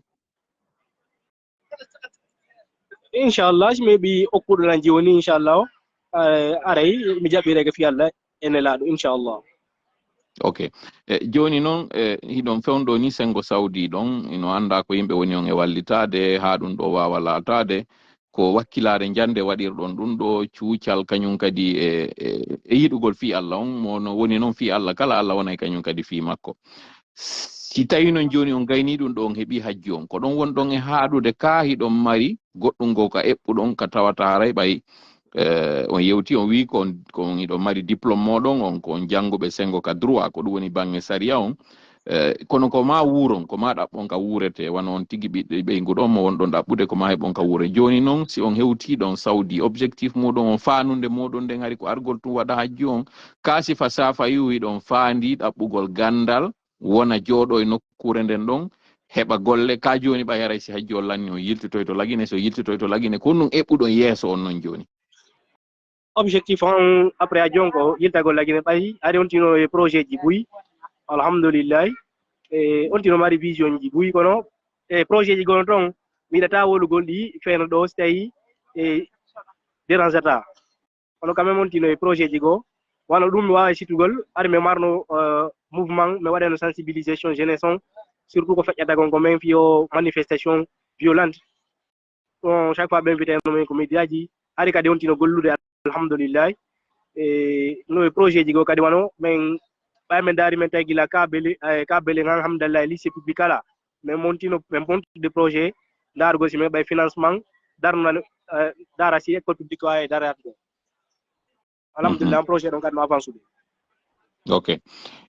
joni noon ara yiɗen arde fayda ka lannugol jonde meɗen nden ɗo ka tawata aray mi weltike ɗo moƴƴa ko tawi kon o wawi jaɓude notade ara yewtiden ɗo hiɗon mari goɗɗum ka tawata haray ɗon fewtini jama on taw ka sengo wiwgol ngol haray koko jinduɗon ɗo fo on heeɓi fotuɗi on heeɓi sattuɗi Allah wallitike on ha joni on hewti saudi ɗo eɗen toɗi Allah kañum kadi hajji on yo laato e hoore jaam hoto yon kadi lagine e hoore jaam kono si tawi goɗɗo inniɗo joni no fewjinade e moɗon kon ɗum wawa ton wajade on tigi fi ndu yaaduɗo koko weli fi koko rerɗinto goɗɗo e waɗu ka o rerɗinta goɗɗo ɗum ko go'o ɗimmel mum kañum kadi ko ɗum marɗon ko fewtinto jama on hande ɗo ni ka fewndiɗen ɗo ni ka sengo balle ma ka sengo ko raɓɓiɗi kon ɗum marɗon ko falɗon yewtude. Donc première question mon on woni possible quand même kono wela fi ɓay pays ji ɓuy traversé ɗo sécurité ala wano Nigéria Tchad Soudan ɗin c'est presque impossible traverse ɗin pays ji ɗon par voie terrestre ala on ti sino mari feere ƴettugol yoɓa fi umra presque oɗum wawi ko MP ko 30 millions ou MP moins aray lan conseil onti o rew ɗon ɓay difficulté ji ɗi no lawol ngol moƴƴa physiquement kadi si onti wona apte à le faire wona compliqué parce que onti ar no wowtino waɗugol sport no wowno waɗugol golle doole ko ɗum permetti lan waɗugol o parcours ɗo fof tawata nawnale lawol ngol mi wawi hewtude ga alhamdulillah deuxièmement kadi ko landi ɗon ɗon kon aray premièrement komi wolta la weltani wallitiɓe lam ɓen fof ha mi hewti ɗo aray toujours kadi la landidi kala wawɗo wallitade lan fi ko hedditi ɗo kon parce que on ti no doit wonde ɗo ɗon andi ko suumayen no maayi hande ko mandas ko moiro on après suumay parce que mandat no pulat ko no wulirte mandat on inde mo aray no heddi ɗo presque disons 3 mois ɗo e hajji on 2 à 3 mois donc aray ko juldandu woni hekkude ɗo si suumaye maayi ko juldandu pre juldandu saborɗo donc ari onti lanniri mbuɗi complètement alhamdoulillahi mi fottiɗo eɓe mi anndirino Conakry woɓɓe walliri lan mbuɗi seeɗa alhamdoulillahi logement kadi komi uno Riyad mi ari ɗo mi waɗi ɗo 2 semaines joni musidɗo me marɗo agence on ɗon kala weltani ɗo moƴƴa mi anda inde agence makko on makketeɗo Adrahim kon logi lan ɗo alhamdoulillahi ila année passé kadi o guerno tout possible fino meɓira visa hajji on kono laati Allah mo yaali aray mi weltanike ɓe fof wallitiɓe lamɓen du'aniɓe lamɓen no andi inde agence makko on ka commentaire ji o waɗi ɗo profité waɗanen ɓe publicité o fi Allah ɓe waɗiri kono waɗuɗo kadi fi Allah o aray ɗen hani enen kadi anditande mo fi Allah on wallitoɗen mo aray o agence makko ɗo ko Abdourahim Ba wiyeɗon o wiyete en Abdourahim wonɗo solo primo jeune joni aray la weltani ɓe fof du'aniɓe lamɓen kadi surtout parce que la wayno de voyage ɗo fof so ngi on ti wawi mo wadde ko du'a on fokkitnoɓe makka ga en 2023 wannanno du'a ko Faysal alhamdulillah ɓe ari ga kadi ɓe wandilan du'a en nan après mi nangi lawol ngol arnoɓe ga kadi rowani ɓe fof ɓurɓe ɓen ɓurɓe ko men ɓen andunoɓe fiyam ɓen ɓe wannanno du'a Allah jaabini du'aji ɗin fonti wawi hewde ga heɓali accident e lawol ngol heɓali difficulté ji gon toon feƴƴituɗi par ce que e lawol Allah ngol on ti no heɓa tampere mais min mi calcula ɗum ɗon difficulté alhamdulillah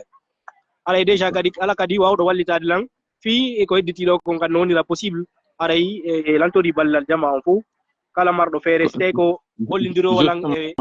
justement ɗo en aroyde joni ka français ɗo ka ñogginton ɗo rapidement mono faala on wallitade e bange ɗen fof ma mono faala humpodirde mum ka wonɗon ɗon ni ko makka wonɗon n'est ce pas mono faala humpodirde moɗon ko on noon tigi gerdita ɗo mar numéro téléphone ka wawe ton humpodirede fi on tigi noddo humpodiron woni ka ɗen ɗo ɗugol woni ka addangol on ballal woni ka argol tigi yiida e mon naɓa on ka suudu mum moɗum ka wallata o kon noon ti humpodirta e moɗon lammari numéro orange money ko noon kadi woni ko whatsapp an lawa jonnugol on ɗon kala nodduɗol an ɗon mi wawa yewtude en plus kadi messenger an on Mamadou Kadji Aliou Bari mo windi ɗon yi preuve ji ɗin taw parcours an on fof andi ko min no wayla windande ko messenger inchallah wonɓe la windande ɓe fof na ƴettude tan mi jaaboɓe hay si wonde waɗa e balɗe simi jaabo kono inchallah ala nde kondude ɓe fof kala windanɗo lamɓe wawa e famodirde joni numéro mon orange money on jonnemo ɗon wowliron doy yimɓe ɓe nanamo o waɗa e code laguine on taw plus 224 waɗa 623 87 33 80 mi fillitomo 623 87 33 80 ko numéro an whatsapp on noon ko orange money on noon wowlitede wotere kadi wowliron doy plus 224 623 87 33 combien 80 ko feng ok donc mi répéta windanen ka commentaire yono wonɓe darde ɓen ɗuma on fi goɗɗo sino faala windoyde numéro on plus 224 623 87 33 80 Mamadou Kadialiou Bari woni mono kala mono faala humpodirde e makko woni ko humpodirgo e makko yewtida e makko woni ko faalaɗo waldirde mo mbuuɗi anni o waɗa ɗum ɗo sadaka muɗum fiino wawa hewtitirde kam makko e hoore jam eno wirɗen noon e yi hari mo tanino noon sonnajo kono tawi Allah hoddira hakkunde maɓɓe jeyɓe ɓe ɓurti jogitade haray mo hattonjini kañum kadi e sonnajo kala on kañum kadi faalaɗo wallirde mo heɓoya golle par ce que en yiiɗo si hajju ngun déjà taw ɗo hewde ɗon taw kala wawɗo mo wallitade kadi fi hajju ngun yo wallitomo ko ɗum ɗo woni fannude nden ko fi waɗugol hajju ngun taw o wawi wadde umra on ko buy noon alhamdulillahi rabbil alamina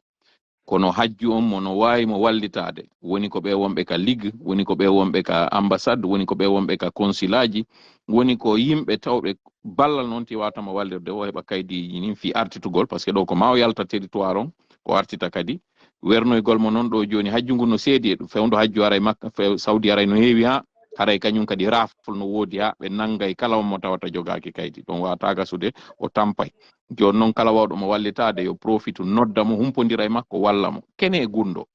si tawi ɗum ɗon kadi lanni hotugol makko lagine on haray no landi yo heɓu golle no landi yo heɓu wonunde yeɗɗunde e yiiɗo o faɗi heɓugol sonnajo saabu ka woɓɓe sikki ko wonɗo wadde weeya mo anda ko faala alors que noon oɗo koɗo ɓuuri andude fayda ko faala o wawi wadde ɗo ko tawata goɗɗo ni tum wata waɗirde ɗum ɗo ni haray ko yettugol Allah fotay ɗum ɗon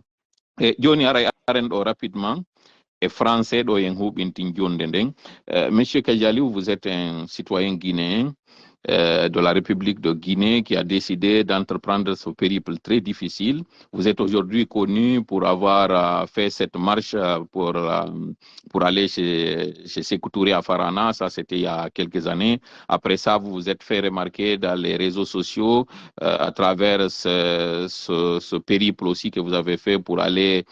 supporter le Syrie national en Côte d'Ivoire. Mais aujourd'hui, vous êtes sur un autre front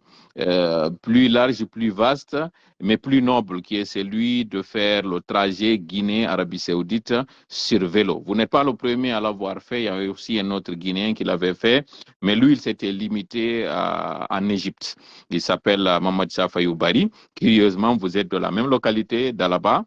pas le même village, mais la même préfecture. Aujourd'hui, si toutefois on vous pose la question de manière sommaire, de manière résumée, qui êtes-vous? Comment avez-vous entrepris ce projet? Et quelles sont les difficultés que vous avez rencontrées? Actuellement, vous êtes en Arabie Saoudite au lieu 5, donc vous avez atteint partiellement votre objectif, qui est celui de faire le petit pèlerinage. Mais si on vous dit de revenir sur tout cela pour le bonheur et le confort de nos abonnés et nos spectateurs, qu'est-ce que vous allez dire? Je réponds au nom de Bari Mamadou Kadialiou. Je suis de Dalaba, Kebali, précisément Diafouna, c'est le nom de mon village. Je suis né à Conakry, j'ai grandi à Conakry, je ne connaissais pas l'intérieur du pays. Et ce qui fait qu'en 2022, il y avait des jeunes qui ont organisé une marche Conakry, Bamako d'abord. J'ai suivi, mais ils n'ont pas accepté que je les suis. Je suis revenu à Conakry. Après, ils ont organisé une marche Conakry-Farana. J'ai décidé de les suivre pour connaître un peu, parce que moi, on avait des objectifs différents. Moi, c'était pour découvrir la Guinée d'abord, l'intérieur du pays, connaître les besoins des populations, parce qu'on ne peut pas dire on veut gérer un pays qu'on ne connaît pas. Parce que j'avais remarqué avec Alpha, il disait souvent qu'il ne connaissait pas le pays. Donc moi, je me suis dit, en faisant ces marches avec ces jeunes, je vais découvrir le pays, voir les besoins de la population à la base. Donc ce qui a fait que j'ai suivi ces jeunes en 2022. On est parti jusqu'à Farana, jusqu'au village de Sékou Touré. On a fait un sacrifice. Après, on est revenu à Conakry. Moi-même, j'ai décidé d'organiser une marche Conakry et Abidjan. Je pouvais prendre un billet d'avion, partir suivre la CAN, mais j'ai décidé de faire un voyage exceptionnel pour montrer au Syrie national combien de fois les supporters sont prêts derrière eux. C'est comme ça que j'ai financé le voyage. Alhamdulillah, il y a des messieurs encore qui m'ont aidé, comme Hasmiou, le PDG de Cafifo. Même le voyage de Hajj il m'a beaucoup aidé. Donc, c'est comme ça que j'ai fait le voyage. Après la CAN, je me suis dit, il est devenu maintenant une obligation pour moi de venir en Arabie Saoudite pour faire le Hajj. Donc, c'est comme ça que j'ai acheté un vélo à Abidjan qui m'a coûté près de 400 000 francs CFA. Et je me suis dit, avant de partir en Arabie Saoudite à vélo, il fallait que je rentre en Guinée et voir si physiquement je pouvais tenir le voyage. Parce que je rappelle que j'avais presque pas conduit de vélo dans ma vie. Et c'est avec ce vélo, le premier vélo, j'ai commencé à faire un peu de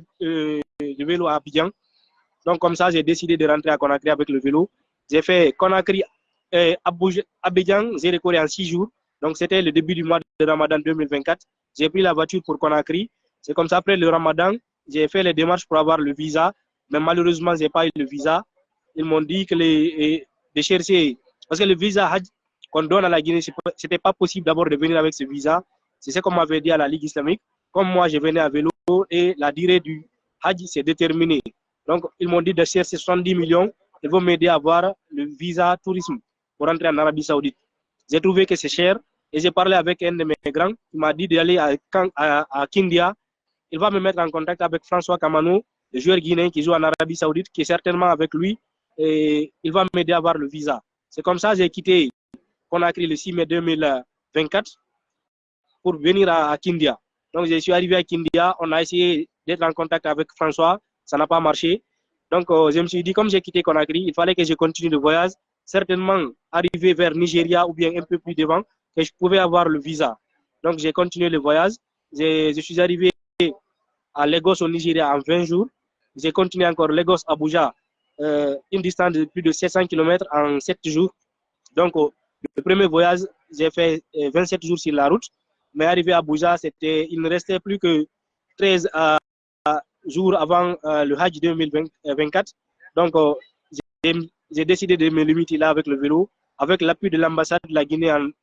au Nigeria et la communauté guinéenne. Ils m'ont aidé pour avoir le visa, mais finalement, il n'y avait plus de place disponible. Donc, c'est comme ça, après le Hajj, j'ai décidé de rentrer en Guinée. Une partie du voyage retour, j'ai fait en voiture. Parce qu'en quittant Abuja pour Lagos, j'ai pris la voiture 700 et quelques kilomètres. Maintenant, il fallait que j'attende 3 jours à Lagos pour avoir une voiture pour venir à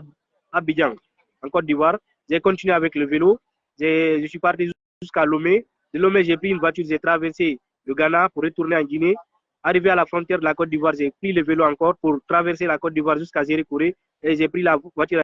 à Zérékoré pour Conakry. Donc, c'est comme ça, le premier voyage s'est terminé et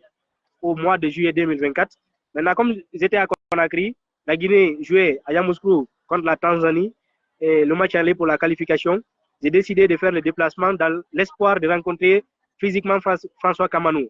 J'ai pris le vélo à Conakry et Yamoussoukro. J'ai oublié si c'est entre 8 à 9 jours comme ça. Je suis arrivé à Yamoussoukro et Dieu faisant bien les choses, M. Charles Pakeli, l'ex-entraîneur de Sili, m'a bien accueilli et il m'a permis de rencontrer les joueurs. Et François Kamano m'a beaucoup aidé, il m'a donné de l'argent de poste. Il m'a dit aussi, quand je serai prêt pour le voyage, de l'appeler. Et c'est comme ça que je suis rentré en Guinée. Au mois d'octobre, le 5 octobre précisément, j'ai pris encore la décision de revenir en Côte d'Ivoire pour assister au match de Sili et voir encore les joueurs de Sili. Donc c'est comme ça, après le match, le 22 novembre 2024, j'ai continué avec le vélo. Abidjan, je suis parti au Ghana, Togo, au Bénin, Nigeria. Mais pour des raisons de sécurité, vous-même, vous savez ce qui se passe au Nigeria. Et vu qu'au premier voyage aussi, on m'avait agressé sur la route. Donc, j'ai décidé de prendre le vol à partir d'Abuja pour traverser le nord du Nigeria, et le Tchad et le Soudan. Donc, des pays vraiment où c'est impossible même de partir par voiture, la plus forte raison par vélo. Donc, arrivé à Cairo, la capitale de l'Égypte, le 2 janvier 2025. Le Caire en français. Oui, Caire. J'ai décidé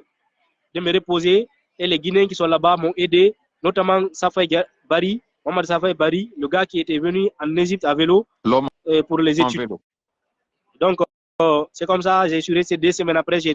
décidé de continuer le voyage par vélo. Nos parents m'ont dit avec les policiers égyptiens, ce n'est pas évident. Mais moi, j'ai continué avec le vélo, alhamdoulilah. Je devais parcourir 522 km pour arriver à Safaga. Mais le premier jour, j'ai fait 116 km. J'ai trouvé une station où dormir. Le lendemain, j'ai bougé. Je n'ai même pas fait 1 km. La police égyptienne m'a arrêté. Donc, ils m'ont demandé mes documents. J'ai montré. Ils m'ont demandé les raisons du voyage. J'ai expliqué. Ils m'ont dit que c'est quasi impossible de le faire à vélo dans le désert. Et ils m'ont aidé à avoir une voiture et pour 30 km une première fois, ainsi de suite. Au cours de la journée quand même, ils ont utilisé 9 pick-up pour m'aider à traverser le désert et arriver à Safaga où je devais prendre le bateau pour rentrer en Arabie Saoudite. Et malheureusement, arrivé à Safaga, on est parti au port. Ils ont demandé un visa. Encore, la police m'a amené dans un hôtel où j'ai payé moi-même l'argent. Je suis resté 2 semaines là-bas, j'ai pu avoir le visa. On s'est retourné au port et ils m'ont dit que ce n'est pas possible encore de rentrer en Arabie Saoudite ici avec le visa Umrah pour quelqu'un qui détient le passeport guinéen. Ils m'ont dit si j'avais le passeport égyptien, c'était possible. Ou si j'avais un titre de séjour en Arabie Saoudite aussi, je pouvais venir par bateau. Donc, j'ai été obligé de revenir encore à Caire et prendre l'avion pour rentrer en Arabie Saoudite. Donc, chose que j'ai faite, le 3 février 2025, je suis arrivé à Jeddah. Donc, de Jeddah à Makkah, j'ai pris la voiture. Je suis venu ici. Et un Béninois aussi m'a aidé. Il m'a envoyé à Médine pour le préparatif pour la Umrah. Donc, il m'a servi de guide. Et après, j'ai fait la Umrah. Mais comme j'avais le visa Umrah qui expire dans 3 mois, j'ai décidé d'aller auprès des autorités guinéennes qui sont là, le consulat à Jeddah et l'ambassade de Riyad. J'ai pris le vélo, je l'avais détaché d'abord, je l'ai emballé et je suis venu avec dans l'avion. Donc je l'ai monté ici et j'ai pris le vélo pour aller à Jeddah. Malheureusement, la police saoudienne aussi me dit que ce n'est pas possible de faire le voyage sur les autoroutes à vélo. Mais finalement, j'ai contourné l'autoroute. J'ai trouvé une route sur Google Maps et je suis arrivé à Jeddah le même jour, la nuit. J'avais eu un contact, un Guinéen qui est à Jeddah, et ils m'ont accueilli. Donc, ils m'ont aidé. Le lendemain, je suis parti au consulat. Les travailleurs aussi du consulat me connaissaient. Donc, ils ont appelé M. Ibrahim Ba, Oustaz Ibrahim Ba, qui est à la Ligue islamique, pour lui demander. Niveau du secrétariat. Oui, du secrétariat général des affaires religieuses, de m'aider à ce qu'on me prenne comme guide pour le Hajj 2025. Donc, après, je me suis dit, il fallait que je parte aussi auprès de l'ambassade, comme c'est l'autorité supérieure. Donc, j'ai pris le vélo encore. Jeddah, Riyad, c'est un peu plus de 1000 km. Alhamdulillah, j'ai fait 7 jours sur la route. Le vélo est tombé en panne, je ne pouvais plus continuer à vélo. Il y a un jeune malien que j'ai croisé sur la route, un chauffeur de camion. Donc, il m'a dit de l'attendre. Là, on s'est croisé, comme mon vélo était en panne. Il va aller à Jeddah. Son retour, il va me prendre. Donc, je me suis débrouillé là-bas pour réparer le vélo. J'ai pu faire quelques kilomètres et le soir, il est venu me prendre. Donc, comme j'avais un contact au Saoudien qui est à 150 km de Riyad, je devais me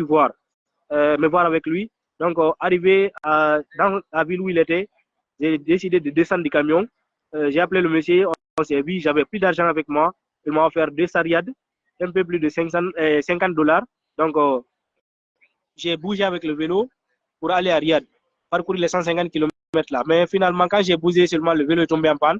C'était impossible de continuer. Mais la police saoudienne m'a trouvé en train de réparer le vélo et ils ont garé une voiture, un camion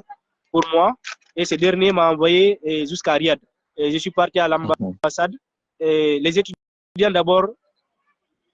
j'avais eu un contact. Et ce dernier était en route pour venir à Makkah ici pour la Umrah. Il m'a donné le numéro des responsables. Donc je suis parti, ils m'ont accueilli, ils m'ont logé, ils m'ont aidé auprès de l'ambassade, ils m'ont accompagné là-bas. Et tout le monde aussi me connaissait là-bas à travers les réseaux sociaux. Et alhamdulillah, tout s'est bien passé. Ils m'ont promis eux aussi de m'aider à avoir le visa d'un an et le tasrin pour faire le Hajj. Donc après, j'ai cherché à avoir le contact des médias saoudiens. C'est pourquoi je suis resté à Riyad pendant 3 semaines, mais finalement, ça n'a pas marché. Et je suis revenu à Makkah ici, en voiture, pour faire la Umrah,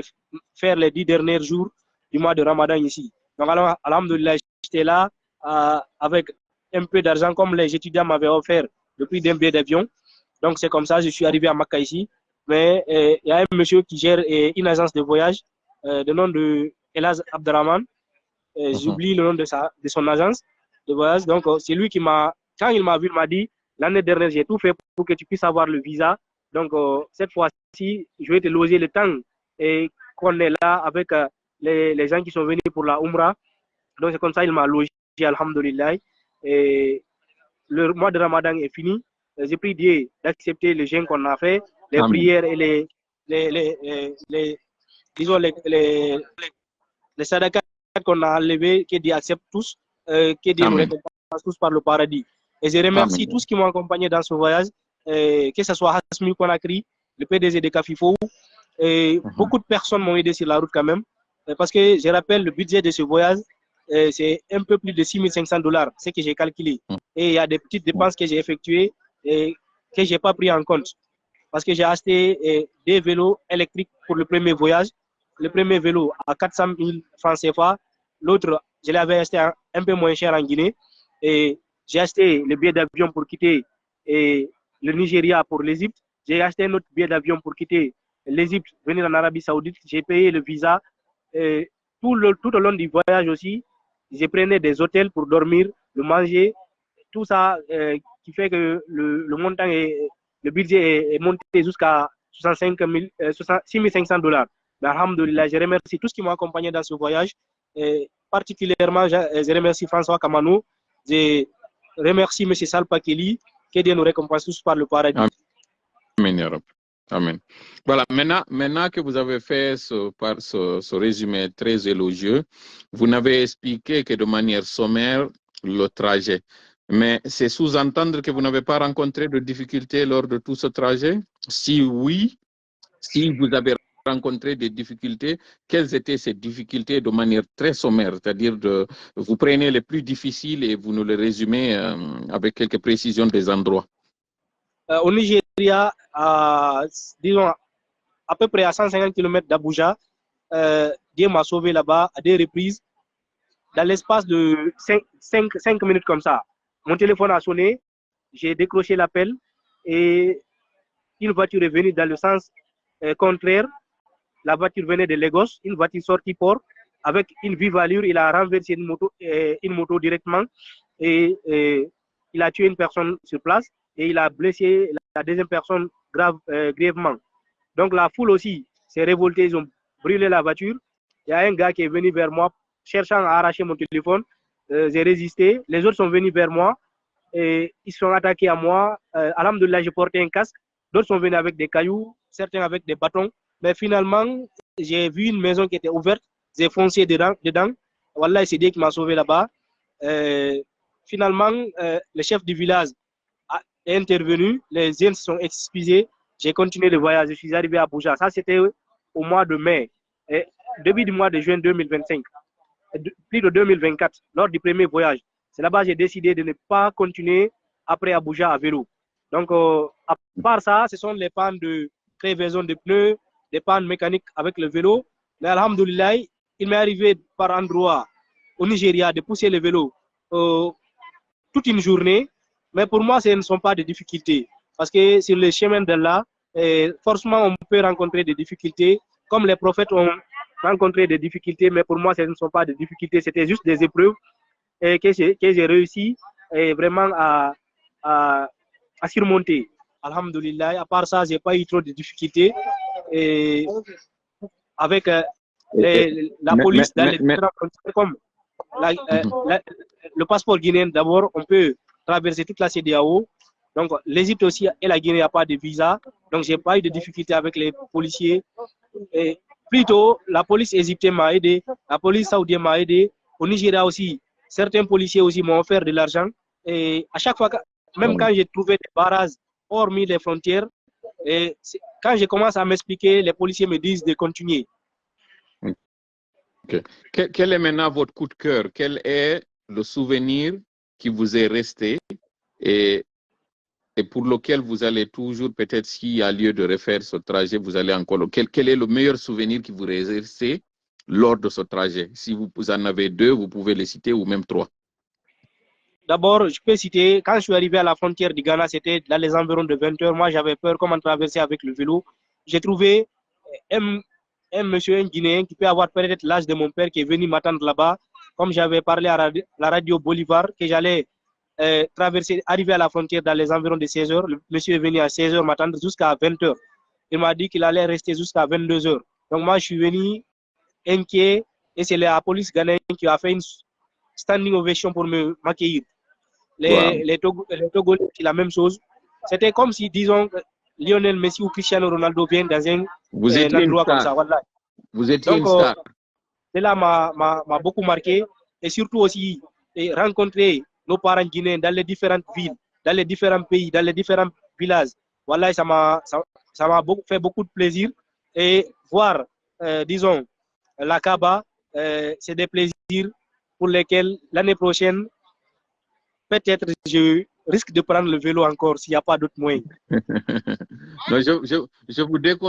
déconseille de le faire pour la bonne et simple raison qu'on aimerait que d'ici là, que votre situation, parce que vous l'avez fait faute de moyens.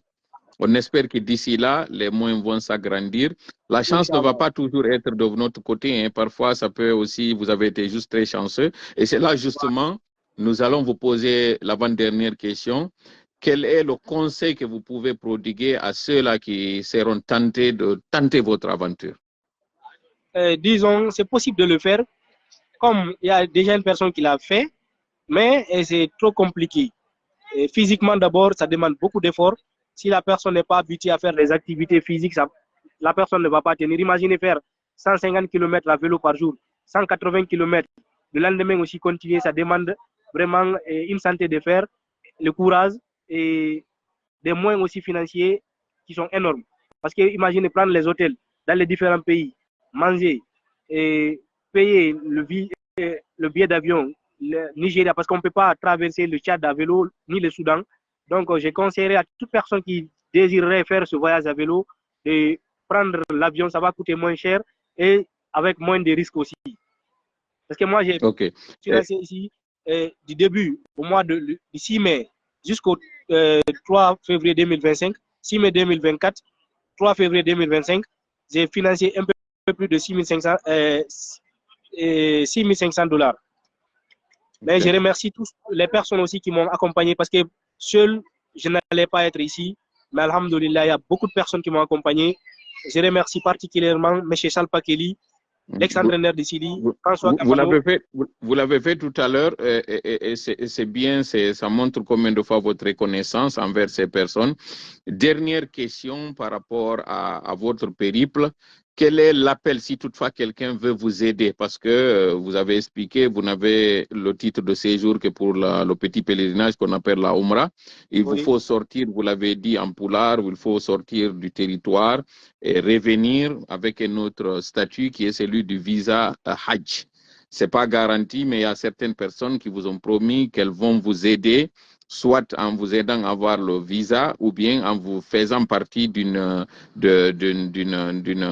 la délégation qui fait le guide des pèlerins. Mais ce n'est pas encore rassuré, ce n'est pas encore acquis. Est-ce que si vous pouvez lancer un appel à l'endroit des donateurs ou à l'endroit des samaritains, des personnes de bonne volonté pour vous accompagner, quel est cet appel et comment entrer en contact avec vous? Je commence d'abord par le président de la transition, le général Mamadi Doumbouya, le gouvernement guinéen, et toute personne aussi de bonne volonté qui est capable de m'aider à avoir l'autorisation de faire le Hajj. Je demande à toutes ces bonnes personnes de m'aider. Et financièrement aussi, comme vous savez, ici en Arabie Saoudite, les choses ne sont pas faciles. Pour avoir un logement ici, ça coûte extrêmement cher. Mais alhamdoulilah, et pour le moment, le Hajj, la période du Umrah, j'ai eu la chance, avec l'aide de nos parents, j'ai pu avoir un logement. Mais après, je dois chercher le logement, je dois manger. Donc, toute personne qui a les moyens de m'aider, quelle que soit la manière, et il peut me joindre sur mon numéro WhatsApp, le plus 224 623 87 33 80. Vous allez excuser mon téléphone. Voilà. Donc, vous avez bien entendu, son téléphone certainement s'est déchargé. C'était de toutes les façons la dernière question. Aray on nani do be do musibe mede mi andintina ko Mamadou Kadiali Ubari woni ko werno den kaderol meden do en yewtidi e makko do leere e cappanɗe tati leere e feccere ɗe yewtudude makko harimo hade landade mo ko onno ko waɗiri ɗo wawi latade ɗe gandi ko kanko woni on ƴettuɗo latetendu o latindu gibi lagine ha o hewti Arabie Saoudite ɗum ko leydi makka ndi kono noon ɗum ɗo wawi latade ko ɗum woni ko wonno ɗen moye landade ɗo wonande ɓen taw ɓe aray ɓe ampike en ɗo o waɗi yaadundu laabi tati o fuɗɗorno taw seppugol taw o yimmi o jokki woɓɓe wonnoɓe waɗude num Conakry farana wardi e maɓɓe ɗon ari ko yawgol ngol num ha mabba makko eɗon anditi ɓe a seppunoɓe ɗo inni wo ko fewndo transition o wondema kamɓe ɓe waɗude fédération Guinée Mali o tawa ɓen ɗon o ɓe jaɓano jokkaɓe o jokko e woɓɓe go ɓe ari ha farana konko nani ɗon ɓe no wiya kamɓe ɓe yaade waɗugol hajju o tawi noon kanko julɗo o wata wadde hajju ɓen tawɓe ko kamitɓe ɓen o gandi ko ɓen tawɓe ɓen kamɓe ko yimɓe sanamo yimɓe tawɓe aray ɓe wotindina fi Allah yo Allah dandu e bone ɓen ɗon ko ɓen o fokkitide mo o yi ko Allah waɗata ko fokkitida e goɗɗo ko tawata ko e ko boni kanko o wonno Allah walla ma an wona ka moƴƴi e nder muɗum koye nder ɗum ɗon o yeehi o tawoya macce sili o seppi on tuma o waɗi kañum kadi vélo ɗum ɗon lanni ko noon o waɗir ɗon sen limi fof woni laabi tati o fokkituno o aya ha ɗum a Côte d'Ivoire ɗon o soodi ɗon vélo o hotiti lagine o fokkiti kadi o yimmi o ari ha Nigéria kono tawi wawata continuide par ce que tawi fi hajju ngun fermi o yiltiti so yettiti ɗon ngol laawol ɗo ngol tawata ngol ɗo yeehi ha o hewtoyi kon ɗum haray woni ko taskotoɗen kon ɗum woni ko jangeten e ko waɗi ɗo wondema piiji moƴƴi ɗin ɗi wela fi go'o ɗimmel mum kañum kadi sa fokkitani goɗɗum wakkilo si tawi ɗa laɓɓinani fi Allah a woni fi Allah on Allah wona fi maɗa e kadi na fi a yehi nde wotere tun a duɗɗike satti accita wonde piiji ɗin a yaha majji le wotere laabi ɗiɗi ka tati si wawa laatade yiɗo kanko kaka tammum makko o wawi natoyde haray ɗo ko wawiten wajade jama on no wirino na ko weli figoyi konko ko weli kon fi o ñoggan en ɗo en yiiɗo hitande goɗɗum ina waɗude e yiiɗo kadi ko mbuɗi boy woni ko yoɓi kono fi kala o inni sika arata kañum kadi Allah no acci mo jam o waɗay min haray min ko mi wata mo rerɗinde yo tippi barke ɗum ɗo on taw o ndaara kadi ko onno gerirta fi gurdam makko ɗam eɗen andi hajju ino tawa e tugale ɗen joyi kono ko waɗɗi ko on tawɗo ino mari feere ka ɓandu ko ɗum woni cellal ngal e ka buuɗi aronti kadi no mari joni noon si Allah newniɗo o wawi laatinde haray ɓortike mo hande kadi haray waɗɗaki mo few haray o waɗi on farilla ɗon yo yiltito yiiɗo ka yewti o inni hari mo tanino non jiwo kono ko tawata kon sabu tawi wano ɗo sen daari ɗo ɗi duuɓi tati sakkitiɗi ɗo fof koye yaadu o woni nden ɓe ngure ɗon e wata ƴakkande jo ñiiƴi en anda kon ɗum woni kamɓe aray ko woni toon kono dow ko wiyen jiwon ƴettama okkitirama goɗɗum go joni noon fi wata o wonirɗo ni ha o jonna ɓen ɗon gonga wonde mara o jokka soɓe ma wanda ko faala o yiltito ɗaɓɓa aray ko faala kon o ndaara no heɓira golle makko ɗen no wawa lannitorade ɗe joni aray ko ɗum ɗon marnoɗen ɗo ko huɓintinten ɗo jonde nden ɗo e yiiɗo kañum kadi o fewti jama on inni kala on tawɗo eno faalamo wallitade yo wallitomo o jonni numéro makko on ɗon plus 224 623 78 33 80 sinam fayi ko numéro ɗon haray woni ko jonni Orange Money e kala on faalaɗo humpodirde makko kanko mo mari WhatsApp ɗon wawi humpodirde makko ka WhatsApp ɗon haray ko ɗo wonɗen e huɓinte jonde meɗen nden andintinen ɓe inni laggine wondema haray juldere nden ko janggo joni noon mi yiiɗo fode a image no falano intervende janggo si Allah jaɓi mi waɗana en ɗo émission spécial kon ɗum woni on émission spécial ɓen andi hari e wi fuɗɗode lewru ndun kala mi udditana en antenne libre joni noon fuɗɗagol lewru ndun koye nder yontere nde woni e waɗude janggo en waɗa e antenne libre mo tawata kala faalaɗo intervenude o intervenay kala kadi ko falɗo lallandade janggo aray miɗo heɗiti on mi jaaboto on question kala mo falɗon janggo donc non seulement janggo ko noon intervenata ko mi woni janggo jaabotoɗon kala landal ngal marɗon ngal falɗo landade woni ko fi am min woni ko fi frappon janggo si Allah jaɓi nde no fof tawata eno ñaami ha no paparandi no ɗum bono wi tatara en aray fotten ka ɗerol ɗo yewten donc kala ɓe falnoɓe intervende hande ɓe tawata laataki haray en jonnidiri rendez-vous jango si Allah jam tori kala wonu ballo meden Allahumma amin yo hawrinde en sawab Allahumma amin yo taw o jabani en koko horuden yo taw o jabani en koko juuluden yo taw o jabani en konko janguden yo newnan en ko aroyta ndu sumayro on do aroyde do taweden do here jam taweden kadi sumayeje buy si tay ko aksu mudum yo taw o yaafike en so jettiti en yo yawtan o yaafanno en dendangal fatani be en ben kesum e kiddum yo dikkina en kala ben nawno be kala mardo ande woni ko mardo ande fi golle yo Allah ittammo de mardo ande fi ka cellal yo Allah sellimo mardo ande fi dewgal yo Allah ittammo ande den mardo ande fi kaydi yo Allah ittammo ande den mardo kala ande de jogiden yaltitunde suudinde yo Allah ittan ende yo Allah wadan en dulewru suma e don do tawata o boori kala ko woni junubaji meden o wadana en baraji o windana en konko immiden juuluden jamma nyalorma o labbinana en fi makko kanko o wadana en dum do jodi no wiiri non as-sawmu li korka kanko mi ko min wadana ko min kanyum kadi woni ko yobata yo yoboy en dum do wadana en dum do ka mandakeji meden o newnana nyande daroyde yeso makko hala ko pese men mojje den woni ko jiccoyto den nyande ya rabbal alamin yo o okkoren barki e baraji kala konko nanguden o okka en kutu ngo cippiro do ndeno aroyta do inshallah yo tawara ko démocratie woni lagine yo tawara kala ko woni ngakke en seedi e modun do yo okkoren kutu be tawbe no arti do no fala artirde laamu makko kanko Sékou Touré yo Allah lo imbe yo Allah lo imbe yo Allah lo imbe bembe tawata ben fop o yiltata e konko aali o watta be ka boni yo Allah yolube yo Allah yolidube e ngulaamu mabbe ngube wonde mo yo Allah yolube kala non on mo tawata yurmende makko nden juuroto yon tigi yo Allah juurunde yurmende wonda ben tawobe be nafa en ben tawobe be arta e ko laabi kon e ko moƴƴi kon no tawirno non mbile be firawna ben ay be yi gonga on be artuno e gonga on be jabi mo be wakkidi hawrede mudum be tawbe ben haray yehido hodama daynama habe yibe tawto yi senerde yo Allah hollube gonga on be yemo be yiltito bembe tawata yaali gonga on fondi wonay ton jamfoden yo Allah yolidube be fo yo Allah undirbe be fo yo Allah undirbe fo amin ya rabbal alamin allahumma salli ala sayyidina wa sallim wa assalamu alaykum wa rahmatullahi wa barakatuh rendez-vous demain inchallah à partir de 20h temps universel.